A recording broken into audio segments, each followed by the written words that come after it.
Olá! Começa agora o programa Diálogos Acadêmicos e Profissionais, produzido na Inter-Relação, Comunicação e Educação, da área de Educação da pós-graduação da FAI. Buscamos aqui desenvolver um diálogo social, envolvendo a academia, professores e alunos, o meio profissional e também a comunidade local. Assim, vocês também poderão enviar sugestões de temas e perguntas para nós pela nossa fanpage www.facebook.com/diálogosacadêmicos. Semanalmente produzimos um programa dentro das nossas 4 áreas de atuação na pós-graduação: educação, negócios, tecnologia, engenharia e direito. A área de hoje nós estamos abordando a área de educação e o nosso tema tecnologia educacional. Os nossos convidados, especialistas no assunto, e também nós temos graduandos em pedagogia da FAI que abordarão e discutirão, trarão novas ideias sobre esse tema que está tão em voga atualmente, a tecnologia educacional. Acompanhe conosco, já voltamos.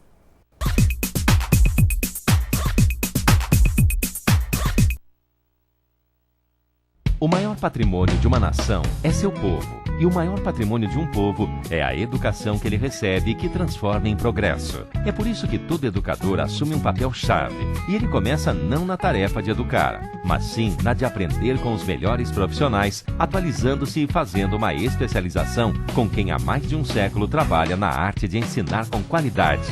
FAI, porque só quem tem a maior tradição no ensino é que pode oferecer a melhor pós-graduação em educação.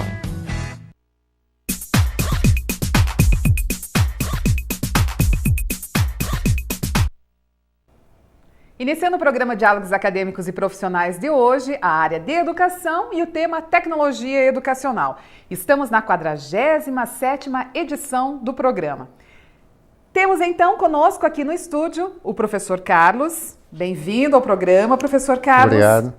Bem, o professor Carlos Roberto Santos, que é mestre em Engenharia de Produção, Mídia e Conhecimento, graduado em Processamento de Dados e especialista em Educação à Distância. Atualmente é coordenador do Núcleo de Extensão Universitária da FAI. Muito bem-vindo aos diálogos de hoje. Regina, muito obrigado. Nós é que agradecemos aí a presença e o espaço cedido pela gente.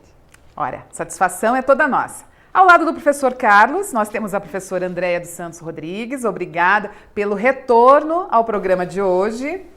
A professora Andréia, que é doutora em Tecnologia Educacional, mestre em Redes de Computadores, graduada em Ciências da Computação e é coordenadora de Pesquisa e Extensão de Educação à Distância do Instituto Federal do Paraná. Muito bom retorno e muito bem-vinda novamente ao programa Diálogos.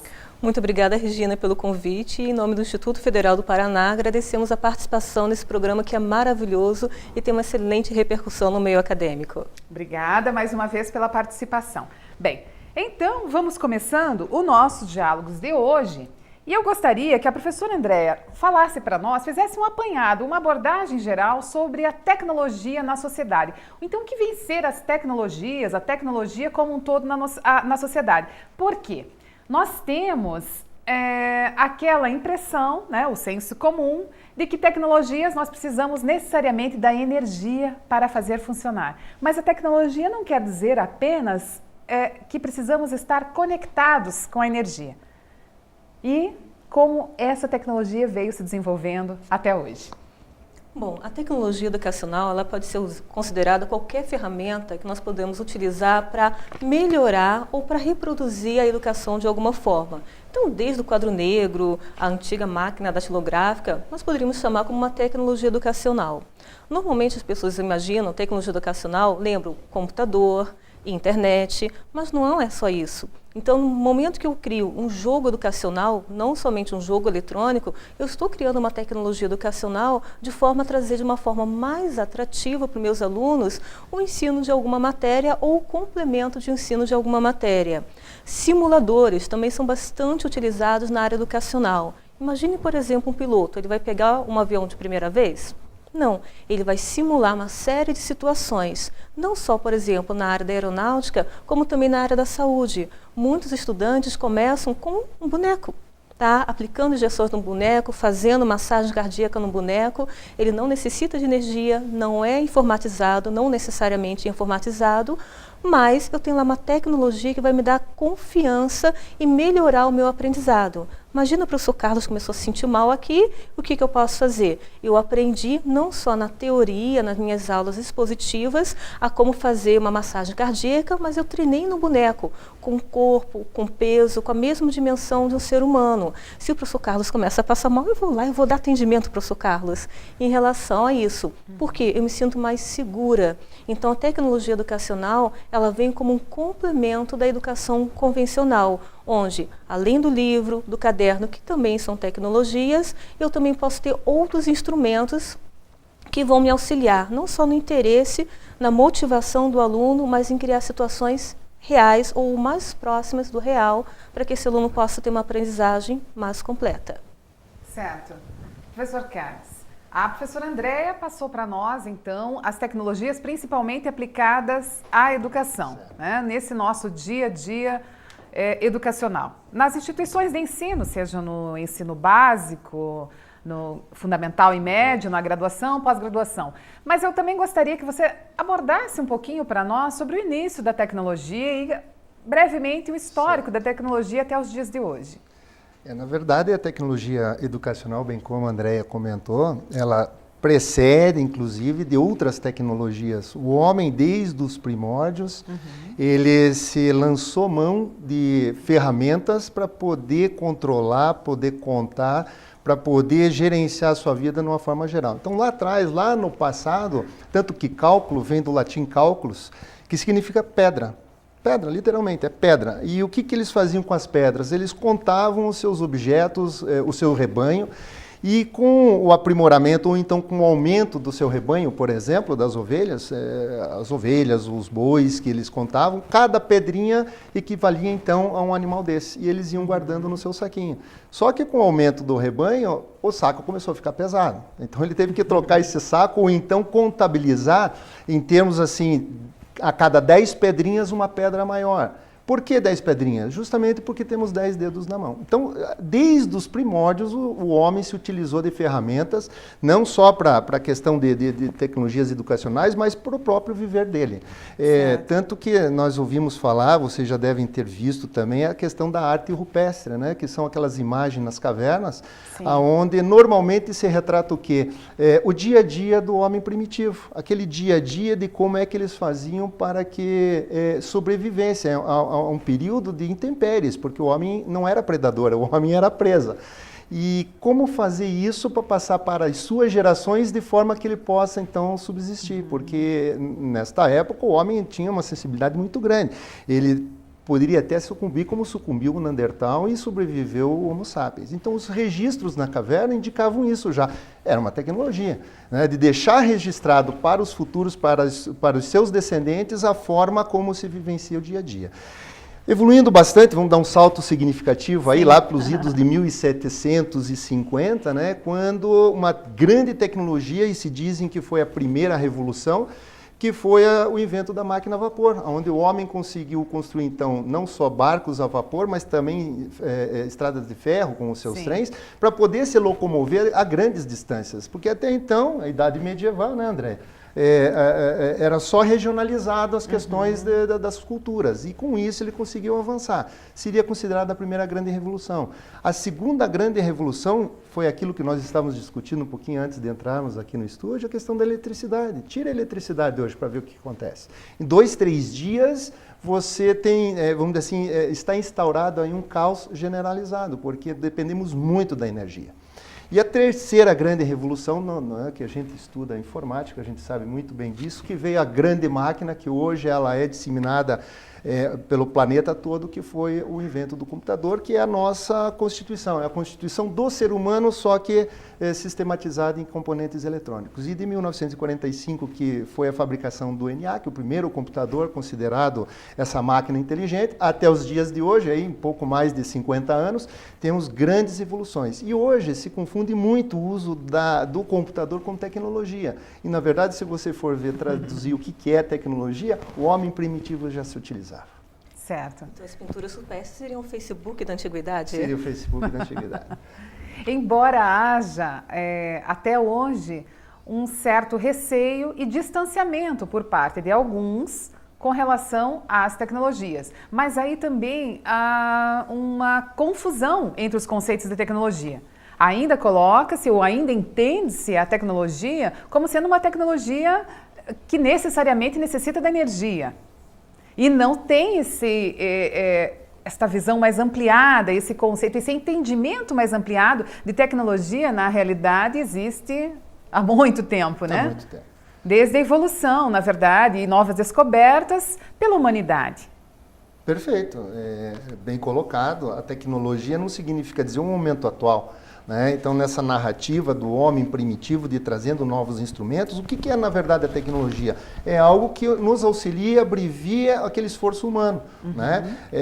Até brinco em sala de aula, comento com os alunos, né? Aquele que servia de cadeira para o rei perdeu o emprego quando inventaram a cadeira. Né? Porque ele ficava lá agachado, o rei sentava sobre ele, quando inventaram a cadeira ele perdeu o emprego. Então, se coloca muito isso, a tecnologia está substituindo o emprego, e acredito que no segundo bloco nós vamos entrar em mais detalhes sobre isso, e alguns professores que estão achando e considerando que a tecnologia pode substituir, muito pelo contrário.